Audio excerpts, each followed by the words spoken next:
Hablamos de un pueblo que era identificado por varias cosas. Dentro de ellas hablábamos de que era identificado por su identidad, hablábamos de un pueblo identificado por su dedicación a la obra, hablábamos de un pueblo identificado por su refugio, que era Dios.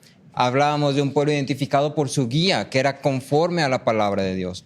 Hablábamos de un pueblo cuyo punto pivotal era que Dios había hablado. Era que Dios había obrado a través de su palabra. Y entonces en Esdras 6, tú y yo estamos viendo lo que sigue de la historia. No sé si recuerdas que en el capítulo 5 de Esdras, el pueblo está edificando el templo, pero resulta ser que hay un cierto gobernador que se llama Tadnai, que está cruzando el río. Y este gobernador Tadnai como que está poniendo en duda lo que está haciendo la gente. Está poniendo en duda la reedificación del templo de Jerusalén. Y entonces tú y yo nos quedamos ahí, ¿no? Veíamos que el pueblo de Dios está ahí en medio de ese punto. Ya habían intentado reconstruir el templo una vez, hubo oposición y ellos cesaron, pararon la obra, la oposición ganó, ¿sí? Abandonaron lo que ellos habían estado haciendo. No era un fundamento firme. Pero luego fue predicada palabra por Ageo y Zacarías, que eran pastores básicamente, predicadores, y el pueblo escuchó, obedeció, atendió el llamado y empezó a reconstruir. Pero luego regresamos como al cuadro número 1, ¿no? Otra vez hay oposición. ¿Qué pasa? Ahora vamos a hacer un mini break de Esdras, ¿no? Te voy a contar otra historia. Estoy aprovechando estas prédicas para contarte historias mías. Una de las cosas que a mí menos me gustaba en la universidad, que yo creo que la mayoría, sobre todo yo creo que Nur aquí me va a hacer un 2, eran los proyectos grandes. Los proyectos grandes de la uni no me gustaban. Proyectos grandes, estoy hablando, me pidieron algún día que hiciera un resonador, que imagínate una caja de ese vuelo, pero tú tenías que conseguir todos los materiales. Y entonces tenías que hacer cálculo y así. Ahora, el proyecto estaba bien chido. O sea, eso no te equivoques, estaba bien padre el proyecto y como que la idea y la teoría. Lo que no estaba chido es que la madera tenía que ser triple A de 2 pulgadas. Y entonces, no sé si tengas idea de cuánto cuesta eso, pero no está barato. Y a mí no, universitario no es igual a tener dinero. Entonces, por eso no me gustan los proyectos. Y entonces los proyectos a veces eran baratos, a veces los materiales eran fáciles de conseguir y otras veces eran proyectos que eran ridículamente caros. En alguna ocasión nos pusieron a hacer un proyecto donde teníamos que hacer básicamente un festival de bandas en la Plaza de Toros. Y entonces te imaginarás que para hacer un festival de bandas en la Plaza de Toros, que tiene un cupo, si no me equivoco, de 1,000 personas, más o menos, pues necesitas escenario, las bandas, el equipo, los instrumentos, las bocinas, y luego necesitas comida, necesitas entretenimiento, necesitas al ingeniero de audio, porque nosotros no podíamos estar ahí porque estábamos haciendo el evento, ¿sí? Y entonces era como que gasto. Y luego, aparte de eso, resulta ser que también necesitábamos un generador de energía. Si no sabes, eso está muy caro. Eso es mucho dinero. Y nadie en mi grupo era particularmente bling ricachón. ¿Sí? Estábamos todos ahí muertos de hambre diciendo media gordita y media gordita, 10 pesos y 10 pesos, ¿sí o qué? Para aguantar la mañana. Y nos dicen, vas a tener que pagar 20,000 pesos para hacer un proyecto. ¿Qué es lo malo de esto? Bueno, lo malo de esto en sí no es tanto como el proyecto. Lo malo de esto es que tu calificación depende del proyecto. Eso es lo peor de todo. Porque así como, ok, entonces mi calificación depende de mi capacidad adquisitiva. Y eso es justamente lo que no tengo. Tengo muchas cosas, pero dinero es justamente lo que no tengo. Hasta parece una mala broma, un mal chiste. Si has estado en una situación similar, yo te estoy hablando en la universidad, pero yo sé que puede ser en muchas otras cosas. Yo sé que las casas se van cayendo a pedazos de repente y luego que se junta todo y que se rompe la estufa, que los niños se quedan sin uniformes, que la lavadora deja de funcionar, se descompone el carro, que me robaron esto, me robaron aquello. Sí, que la llanta del carro que le acabo de poner, me fui a cierto lugar y ya no sirve la llanta. Sí. Que le metí de reversa y se aparecieron 2 carros ahí por accidente. Finalmente pasan cosas, ¿no? Y entonces nos pone en una situación donde tenemos que conseguir algo, pero no podemos. Y entonces tenemos que hacer algo, pero no podemos. No tenemos la capacidad de hacerlo. Y es así como, tal vez sí pudiera. Está al alcance, pero a la vez no lo está. Ahora, lo mismo pudiéramos decir que está ocurriendo con el pueblo en Jerusalén. Ellos tenían un gran deber. Ellos querían reconstruir el templo. Y todo lo requerido para hacerlo era en muchas formas rayando a lo imposible de hacer o conseguir. El contexto aquí es que el pueblo está trabajando en esta obra y ya había un cierto avance, ya habían puesto los fundamentos. Si recuerdas cuando veíamos en el primer intento, ya habían puesto los fundamentos, pero luego se detuvieron. Entonces ya había avance, pero había mucho trabajo todavía por hacer. Ya habías puesto el primer peso, te faltaban los otros 19,000. ¿Sí? El contexto es este. Las cosas no se veían muy prometedoras. Aquí intenta identificarte. ¿En qué punto de tu vida has estado donde las cosas no se ven muy prometedoras? Bajo esta situación, el pueblo y nosotros nos convertimos en testigos de una de las fuentes de mayor esperanza para los que creen en Dios. Y la idea central de todo este pasaje es una sola. Dios provee todo lo que necesitamos para su obra. Dios provee todo lo que necesitamos para su obra. Y ya lo hemos hablado de esto, no es una idea nueva, no te estoy presentando algo que nunca se haya mencionado. No es algo que desconozcamos, pero sí es algo que se nos olvida muy fácilmente. Todo el libro de Esdras está hablando de la soberanía de Dios, pero lo asombroso del libro de Esdras es que Dios está usando su soberanía para el bien de su pueblo. Y eso es lo que quiero como remarcar. Dios es soberano sobre todas las cosas y está usando su soberanía para el bien de su pueblo. Y entonces quiero hablarte de este capítulo solamente en dos partes, así muy cortitas, muy sencillas.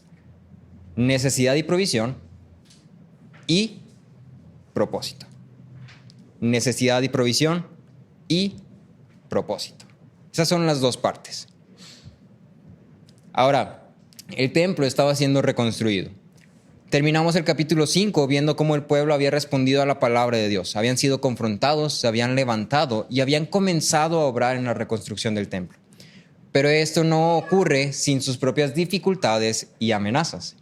En este caso es Tadnai la amenaza. Él es el que viene y cuestiona la obra. ¿Qué están haciendo? Y decíamos, ¿no? Viene Tadnai y pide los nombres. Entonces, como dime tu nombre para acusarte con mi mamá. ¿Sí? Recursos humanos. Dime tu nombre para marcarte y a ver cómo te va. ¿Sí? En este punto, quiero que nos detengamos un poco y nos pongamos a pensar como en el contexto.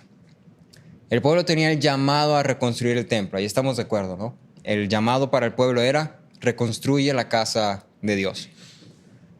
Tadnai había demostrado estar un tanto en contra, como que no le gustaba mucho la idea.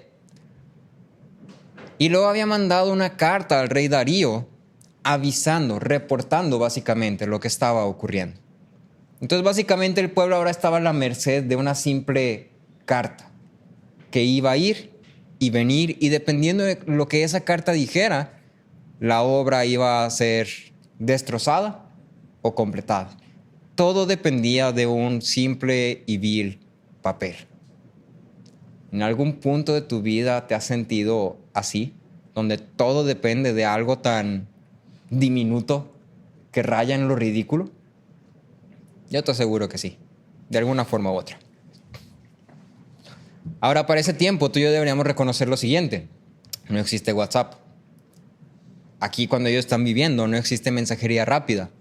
No existe mensajes instantáneos. Existen cartas. Y las cartas viajan. Y estás hablando de que las zonas por las que viajan, pues son distancias largas.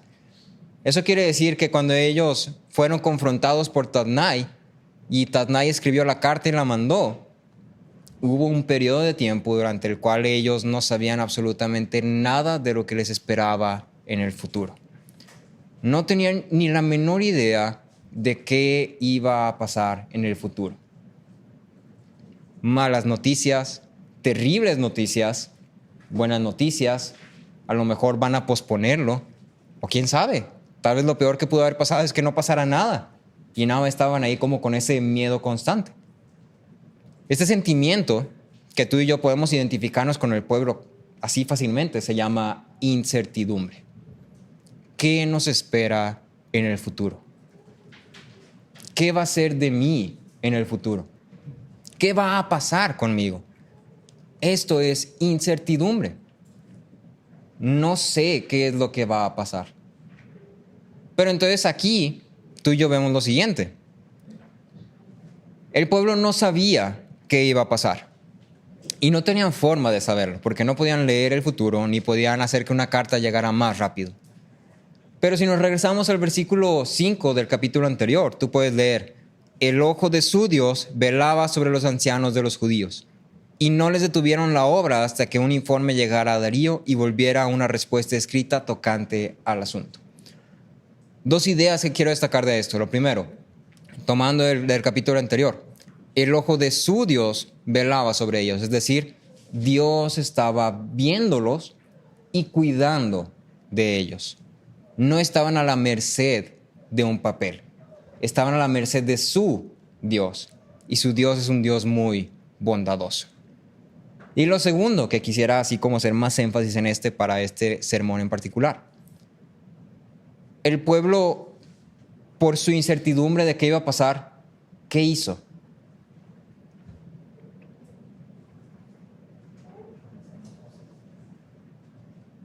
Si tú lees otra vez, no les detuvieron la obra, es decir, siguieron trabajando. Siguieron trabajando. La obra no fue detenida. A pesar de la incertidumbre, ellos siguieron trabajando. Y entonces aquí hay una lección importante para ti y para mí. Sin importar las circunstancias, somos llamados a ser fieles. Sin importar las circunstancias, somos llamados a ser fieles, a hacer lo que nos corresponde, a hacer lo que Dios nos ha llamado a hacer. Si Dios nos ha llamado a edificar la casa de Dios, sin importar las circunstancias, deberíamos buscar edificar la casa de Dios.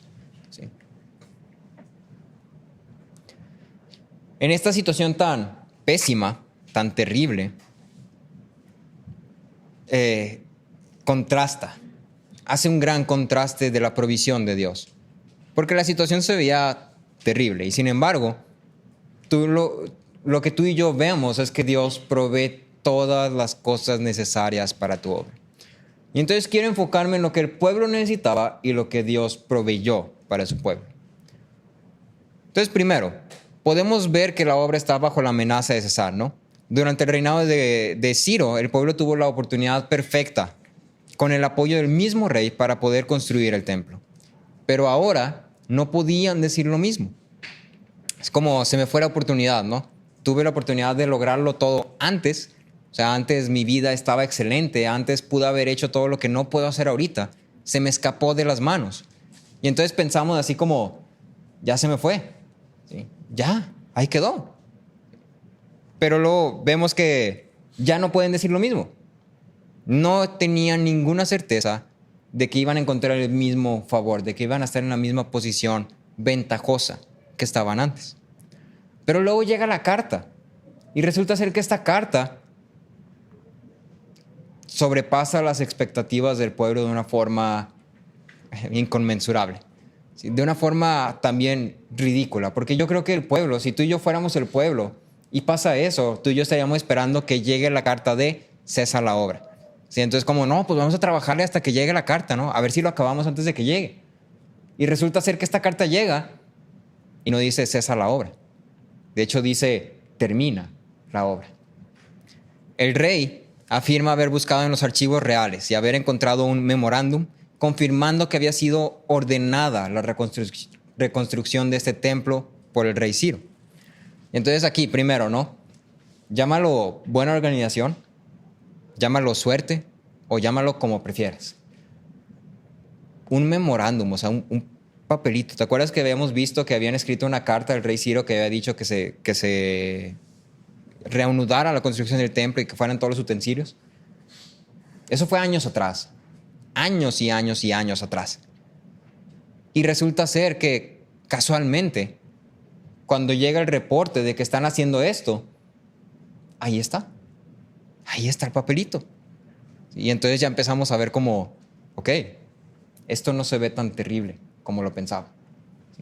Esto se ve mejor de lo que esperaba. Encontraron el memorándum. Ok. No había garantía realmente de que buscando en el baúl real fueran a encontrar este documento que permitiera la reconstrucción del templo, pero ocurrió. Y luego no solamente reencontraron o encontraron este documento, sino que el rey Darío, o sea, el rey actual, dio una serie de órdenes que nuevamente sobrepasaban las expectativas del pueblo. Lo primero que puedes ver es que el rey ordena que la obra no fuera impedida. En el versículo 6 en adelante dice: Tatnai, gobernador de la provincia al otro lado del río, Setar-Boznai y a sus compañeros, aléjense de ahí. No impidan esta obra de la casa de Dios. No impidan esta obra. Es una orden. No lo impidan. El pueblo necesitaba trabajar. El pueblo necesitaba continuar la obra. Y Dios proveyó la capacidad para que el pueblo continuara la obra. Y esto es importante. La idea aquí es esta. Dios no solo demanda, sino que Dios provee la capacidad para obedecer su llamado. No solo demanda, sino que Dios provee la capacidad para obedecer su llamado. Tú y yo somos llamados por Dios a hacer muchas cosas. Y muchas de esas cosas son cosas difíciles, son cosas duras, son cosas que tal vez no queremos hacer. Pero si Dios nos ha llamado a hacerlas, también nos ha dado la capacidad de hacerlas. Y ahora esta capacidad no está en ti, es también un don de Dios. ¿Sí? Por eso es que decimos que dependemos de Cristo, dependemos de Dios completamente. Voy a volver a citar el libro de Narnia, porque parece ser que el que escribió Narnia era cristiano o algo del estilo. Fíjate lo que dice. Aslan arrojó su peluda cabeza, abrió la boca y pronunció una larga nota, no muy fuerte, pero llena de poder. El corazón de Polly saltó en su cuerpo cuando lo escuchó. Ella se sentía segura de que era un llamado, y que cualquiera que oyera ese llamado querría obedecerlo. Y, lo que es más, sería capaz de obedecerlo sin importar cuántos mundos o eras estuvieran entre ellos. Y entonces está presentando una imagen. Dios hace el llamado y Dios da la capacidad. Segundo, el rey Darío no solamente ordenó que dejaran la obra continuar, añadió un decreto propio. El versículo 8, la segunda mitad, dice: del tesoro real de los tributos del otro lado del río, o sea, del tesoro de Tatnai, se han de pagar todos los gastos de este pueblo, y esto sin demora. Tal como Ciro había dicho, el rey Darío repitió y reordenó. Entonces la situación que el pueblo tanto temía resultó ser una ayuda monumental. Todo el costo de reconstruir el templo sería completamente pagado por el tesoro real. El pueblo no iba a tener que pagar ni un solo centavo. ¿Te imaginas esto? Todo lo que necesitas completamente cubierto, completamente pagado. Y ni siquiera tienes una cantidad exacta, no es como que te pagan eso.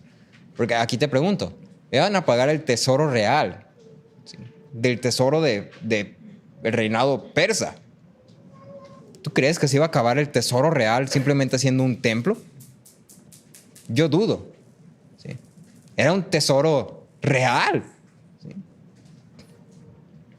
Entonces no solamente vemos que Dios provee la capacidad, Dios también provee los medios necesarios. Dios provee los medios necesarios. En 2 de Pedro 1:3, tú puedes leer lo que sigue.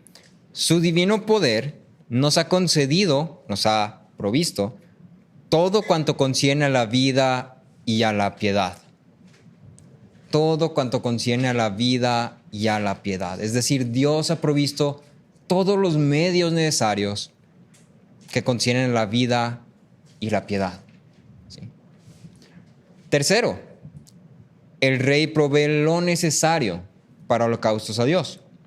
Versículo 9 dice, todo lo que se necesite, o sea, además de todo el tesoro real, todo lo que se necesite, novillos, carneros, corderos, para holocausto al Dios del cielo, y trigo, sal, vino y aceite de unción, según lo pidan los sacerdotes que están en Jerusalén, y se les dará día por día sin falta, para que puedan ofrecer agradecidos sacrificios agradables al Dios del cielo y orar por la vida del rey y de sus hijos.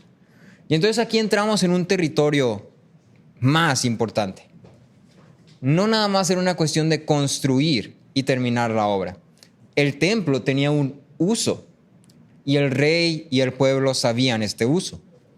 No era una cuestión solamente de hacer el templo, era darle el uso apropiado para agradar a Dios. Esta es la idea. Dios provee lo necesario para agradarle. Dios provee lo necesario para agradarle. Y luego nota la especificación.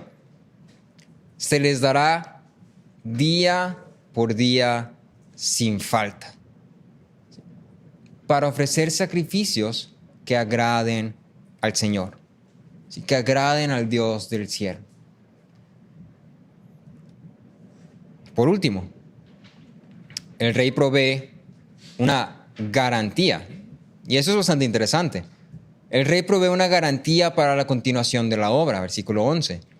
He proclamado un decreto de que cualquiera que quebrante este edicto se arranque un madero de su casa y levantándolo sea colgado en él, y que su casa sea reducida a escombros a causa de esto.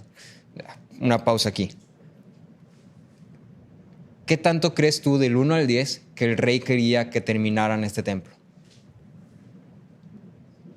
Porque si este es el castigo por interrumpir la obra, pues yo también digo un 11, ¿no? Es como que, y el que interrumpa la obra lo vamos a colgar. ¿Sí? Okay. Versículo 12. Y que el Dios que ha hecho morar allí su nombre derribe todo rey o pueblo que trate de cambiarlo para destruir esta casa de Dios en Jerusalén. Yo, Darío, he proclamado este decreto, que sea ejecutado con toda exactitud. Por si todo lo anterior fuera poco, ahora el pueblo tiene una seguridad de que iban a poder continuar la obra hasta su finalización bajo la protección misma del rey.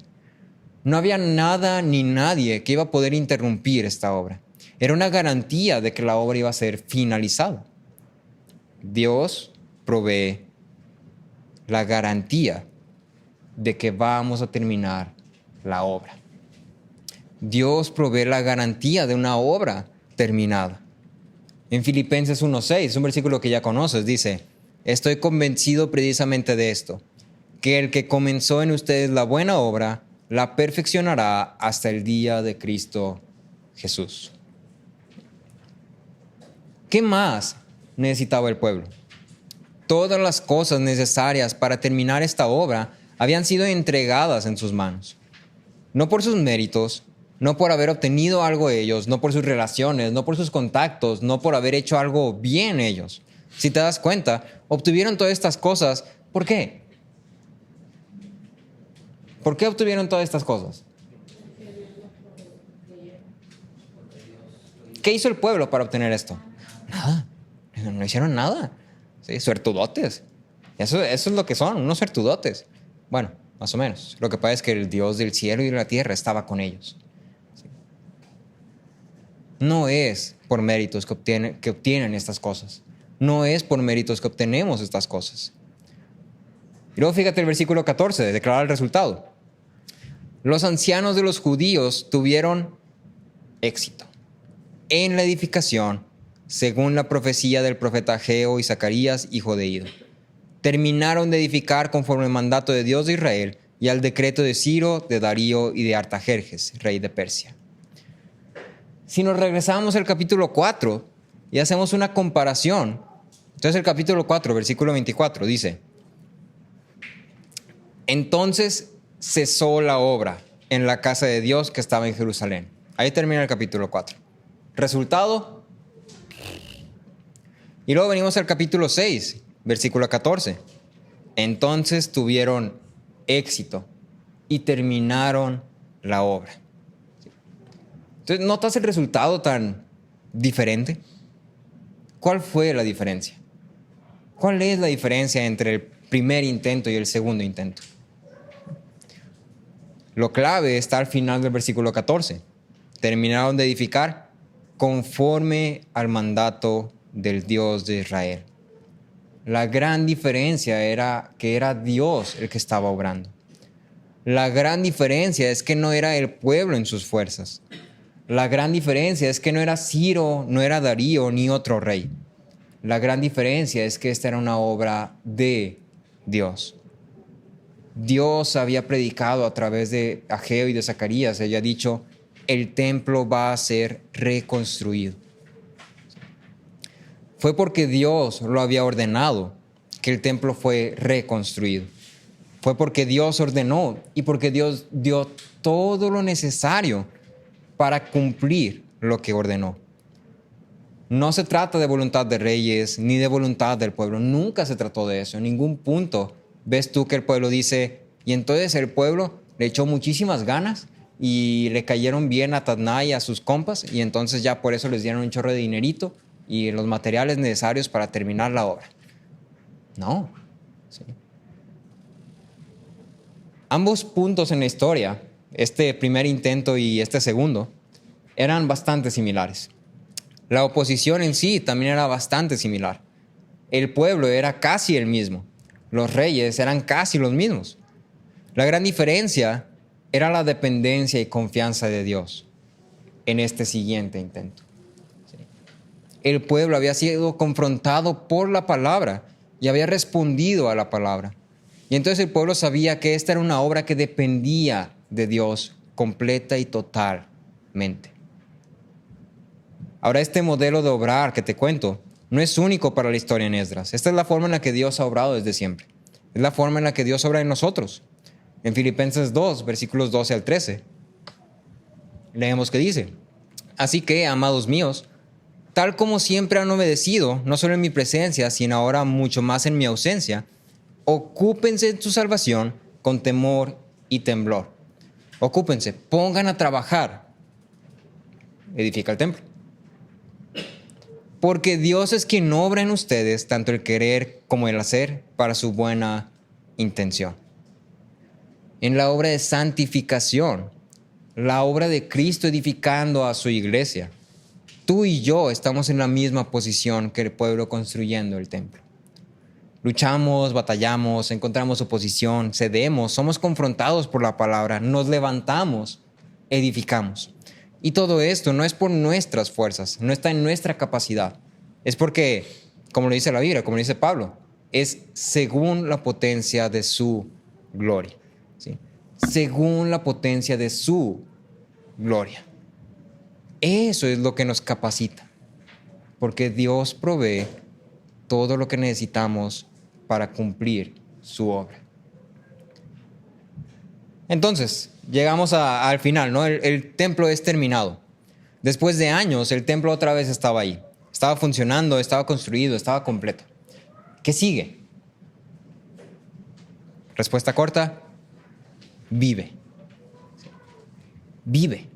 Eso sí, vive. El resto del capítulo presenta dos grandes eventos que ocurren una vez que el templo es terminado. Es la Pascua y la fiesta de los panes sin levadura. Ahora, la Pascua solamente podía ser celebrada en el templo. Si no había templo, no había Pascua. Y la Pascua era un evento que apuntaba al perdón de los pecados. Si recuerdas, la Pascua era esta celebración de cuando pasa el ángel de la muerte, pero ellos ponen sangre en sus puertas y entonces están protegidos. ¿Sí? Son exentados, voy a decir. ¿Sí? La Pascua celebraba esto, celebraba justamente esa obra de gracia. Pero además, celebrar la Pascua para estas personas era afirmar su identidad como el pueblo de Dios. Era lo que los identificaba a ellos como el pueblo de Dios. Era la forma de decir, mis pecados han sido olvidados. Ahora soy pueblo de Dios. Y entonces con el templo construido, la Pascua podía ser celebrada. Los pecados eran perdonados y la identidad era afirmada. Y nota lo que dice el versículo 19. Los desterrados celebraron la Pascua.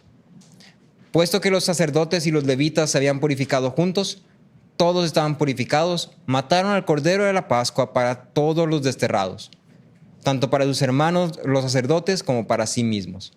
Los israelitas que habían vuelto del destierro y todos aquellos que se habían apartado de la impureza de las naciones de la tierra para unirse a ellos, comieron la Pascua para buscar al Señor. Esto no era una simple fiesta. Si te das cuenta de condicionantes, era una confesión de fe. Era la manera en la que el pueblo de Dios estaba diciendo, pertenecemos a Dios. A través de celebrar la Pascua, el pueblo estaba diciendo, yo pertenezco a Dios. Todos los que se habían arrepentido, todos los que se habían apartado de las impurezas, encontraban comunión con Dios a través de la Pascua. Y entonces he aquí el primer propósito de la edificación del templo. El templo es edificado para que el pueblo pueda estar en comunión con Dios. El templo es edificado para que el pueblo pueda estar en comunión con Dios. Para que el pueblo pueda estar en comunión con Dios, perdón. El templo es edificado para que el pueblo pueda estar en comunión con Dios. Para este pueblo el templo era este lugar físico. Pero ahora, tú y yo, vamos a traerlo a la actualidad, ¿no? Dios ha edificado un nuevo templo y un mucho mejor templo. Y no es un templo exactamente físico, no son 4 paredes y un techo, no son columnas de oro, ¿sí? No son adornos de bronce. El templo ahora es Cristo. Cristo mismo es el templo que Dios ha levantado. Y es el templo que Dios ha provisto, no por nuestro mérito, no por nuestras obras, sino porque Él provee todo lo necesario para su obra. Y Dios levantó este templo con el mismo propósito, para que tú y yo podamos estar en comunión con Dios, para que tú y yo podamos tener comunión con Dios. En Juan 2:19 tú puedes leer que Jesús dice, derriben este templo y en 3 días yo lo voy a levantar. Y luego agrega Juan, las personas pensaban que hablaba del templo físico, pero Jesús estaba hablando de Él mismo. Es decir, el templo ahora es Él. Cristo es el templo. En nuestra incapacidad, en nuestra necesidad, ante lo atroz de la situación en la que estamos, Dios ha provisto todo lo necesario para que tú y yo podamos estar con Él y podamos agradarle. ¿Sí? Dios ha provisto todo lo necesario. William Cowper decía, las nubes que tanto temes están llenas de misericordia. Las nubes que tanto temes están llenas de misericordia. Y ahora el propósito no termina ahí, porque eso la verdad es que ya es bastante, no podemos negar eso. Pero ante la realidad de lo que Dios ha hecho por el pueblo, ante la obra de Dios, el pueblo responde. Y entonces si la Pascua es esta forma de afirmar lo que Dios ha hecho, es esta forma de afirmar que pertenecen a Dios, la fiesta de los panes sin levadura era una fiesta de celebración. El versículo 22 dice, por 7 días celebraron gozosos la fiesta de los panes sin levadura. Y luego te da 2 razones. Porque el Señor los había llenado de regocijo y había vuelto hacia ellos el corazón del rey de Asiria para animarlos en la obra de la casa de Dios, el Dios de Israel. Y lo que aquí estamos viendo es eso. Ellos estaban viendo nubes grises, nubes de tempestad, nubes terribles. Pero esas nubes estaban llenas de misericordia. ¿Qué más motivo tienes tú para celebrar? Cuando las cosas no están saliendo como te gustaría que salgan, como esperas que salgan, cuando hay incertidumbre.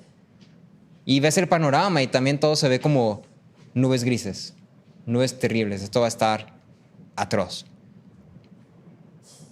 Pero volteas un poco, esperas un poco de tiempo y te das cuenta que la mano de Dios ha estado obrando durante más tiempo del que te has dado cuenta.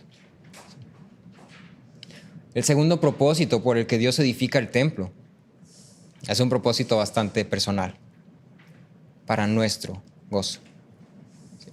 Entonces Dios levanta un templo, Dios hace una obra, Él provee todas las cosas y lo hace primero para que estemos con Él y luego ahí, estando con Él, lo hace para que nos gocemos con Él. ¿Sí? ¿Qué más necesitas? ¿Qué más necesitas? Y luego aparte de eso, no solamente somos nosotros gozándonos con Él, sino Él gozándose en nosotros. Él regocijándose con nosotros. Él nos ha comprado. Él ha obrado, Él ha dado todo lo necesario. ¿Sí? La Pascua a ti y a mí nos apunta al sacrificio de Cristo, por el cual ahora tú y yo podemos estar en comunión con Dios. Esa es la verdadera Pascua. Y Dios ha provisto todo lo necesario para que la Pascua pueda ser celebrada. Para que la Pascua perfecta pueda ser celebrada. Y ahora tú y yo tenemos acceso al templo, tenemos acceso a Dios y tenemos acceso al regocijo que hay en Él. En Sofonías 3, 16 al 17, tú y yo podemos leer que dice: aquel día le dirán a Jerusalén: no temas, Sión, no desfallezcan tus manos. El Señor tu Dios está en medio de ti. ¿Dónde está Dios? En medio de ti. ¿Sí? En medio, es como si estuviera sentado aquí con nosotros, en medio de ti. Guerrero victorioso, se gozará en ti con alegría. Dios se goza en ti con alegría. En su amor guardará silencio. Se regocijará por ti con cantos de júbilo. ¿Te imaginas eso? ¿Puedes pintar esa imagen en tu mente? ¿Merecemos eso? No. Pero ¿sabes qué? Dios nos quiere con Él. No lo merecemos, pero ¿sabes qué? Dios quiere que estemos con Él. Y entonces por eso es que Dios ha provisto todo lo necesario para que estemos con Él, para que nos regocijemos en Él y para que Él se regocije en nosotros con cantos de júbilo. ¿Alguna vez te han llevado serenata? Bueno, imagínate que Dios te lleva serenata. ¿Sí? Pero es la más hermosa serenata de todas. Es algo que no se compara a nada que has escuchado. ¿Sí? Es algo que te conmueve, es algo que te llena, algo que te hace llorar, algo que no sabes ni qué sentir de la felicidad que sientes. Eso es lo que Dios busca para nosotros. ¿Sí? Tú y yo estamos viviendo vidas duras, vidas difíciles, vidas con nubes grises. Pero esas nubes grises están llenas de misericordia. Y entonces esta es la idea. Ante la incertidumbre, tú puedes estar seguro de lo siguiente: Dios provee todo lo necesario para su obra. Y a veces lo necesario puede gustarnos o no gustarnos. Pero Dios provee todo lo necesario para su obra. Y al final de la obra de Dios, el resultado es comunión y gozo. Comunión y regocijo. Y entonces cuando veas nubes grises, piensa en la misericordia de Dios. Cuando en tu vida no se vea muy prometedora la cosa, piensa en la misericordia de Dios. Porque si Él ha dado a su Hijo para que tú y yo estemos con Él, es una prueba de su amor ya de una magnitud inconmensurable otra vez. ¿Sí? Piensa en la obra de Dios. Acompáñame a orar.